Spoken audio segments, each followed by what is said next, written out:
आइए मैं गुजारिश करता हूँ जनाबे कमाल बलियावी साहब से, आप मौसूफ तशरीफ़ लाए और अपने कलाम से नवाजें।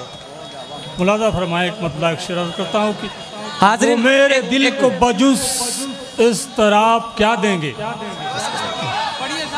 वो मेरे दिल को बजुस इस तरह क्या देंगे, जो बांटते रहे कांटे गुलाब क्या देंगे। क्या बात है, वाह। वो मेरे दिल को बजुस इस तरह क्या देंगे, जो बांटते रहे कांटे गुलाब क्या देंगे। तो अभी है वक्त लगा लें किसी से दिल वरना, अभी है वक्त लगा लें किसी से दिल वरना, खुदा के सामने आखिर जवाब क्या देंगे। वाह वाह, खुदा के सामने आखिर जवाब क्या देंगे। बहुत बहुत शुक्रिया।